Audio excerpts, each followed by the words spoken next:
আসসালামু আলাইকুম। ভিডিওটি ওপেন করার জন্য আপনাকে ধন্যবাদ। আজকে আমি দেখাবো কিভাবে মাইক্রোসফট অফিস দিয়ে বক্ররেখা তৈরি করতে হয় বা কার্ভ শেপ তৈরি করতে হয়।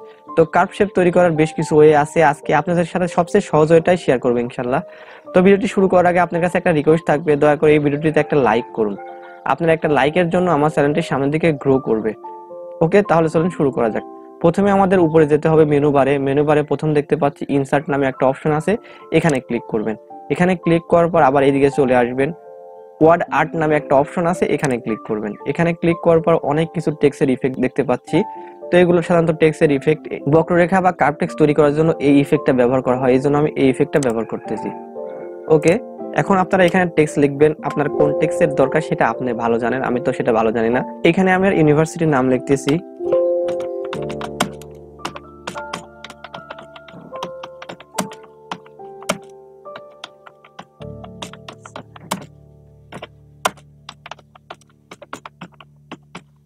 আমার ইউনিভার্সিটির নাম Pabna university of science and technology. Okay, এটা লেখা হয়ে গেছে। এখন আপনারা উপরে ইচ্ছা মতো দেখতে পাচ্ছেন ফন্ট নামে একটা অপশন আছে, এখানে আপনারা ইচ্ছা করলে বিভিন্ন ধরনের ফন্ট ইউজ করতে পারেন। তো আপনি এখানে যদি এরিয়াল ব্যবহার করতে পারেন, এরিয়াল ব্যবহার করতে, আমি এখানে এরিয়াল ব্যবহার করতেছি। বোল্ড আছে, ব্ল্যাক আছে, আপনার যেটা ইচ্ছা, রাউন্ড এমটি বোল্ড এইটা রাখতে চাচ্ছি আমি। তো এটা রাখার পর এখন আপনারা টেক্সট, কত টেক্সট রাখবেন দেখতে পাচ্ছেন এখানে টেক্সটের সাইজ আছে, এই টেক্সটের সাইজ আপনারা করতে পারেন। আমি এখানে 20 রাখতেছি, আরো কম রাখা যায়, 18 রাখা যায়, 18 রাখলাম। ওকে, এখন আপনারা ওকেতে ক্লিক করবেন। ওকেতে ক্লিক করলাম। ক্লিক করার সাথে সাথে কিন্তু একটা বক্ররেখা তৈরি হয়ে গেছে। তো এখন নিচে যে আমরা একটা বক্সের মতো তৈরি হয়েছে, বক্সের নিচে একটা সাইন দেখতে পাচ্ছি।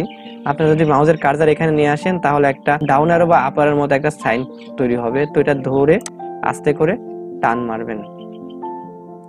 দেখেন, টান দেওয়ার সাথে সাথে কিন্তু এটা পুরাপুরি বক্ররেখা হয়ে গেছে। তো দেখেন, এখন আমি এটাকে মুভ করার ট্রাই করতেছি, বাট এটা কিন্তু মুভ হচ্ছে না। তো এখন মুভ করার জন্য কি করব, কারণ এটা তো ফিক্সড, আমি ডানে বামে সরাইতে পারি বা উপরে উঠাতে পারি। এর জন্য কি করবেন, এটার উপর যখন ডাবল ক্লিক করবেন তখন এরকম র‍্যাপ টেক্সট নামে একটা অপশন আছে, এখানে একটা সাইন তৈরি আসবে।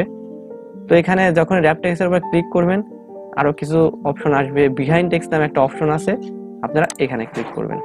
দেখেন, এখন যখনই আপনারা এই টেক্সটের উপর রাখতেছেন আলাদা ধরনের একটা পিকচারের মতো তৈরি হয়েছে। ধরে আস্তে করে দেখেন, আপনার যেখানে ইচ্ছা আপনি নিয়ে যেতে পারবেন।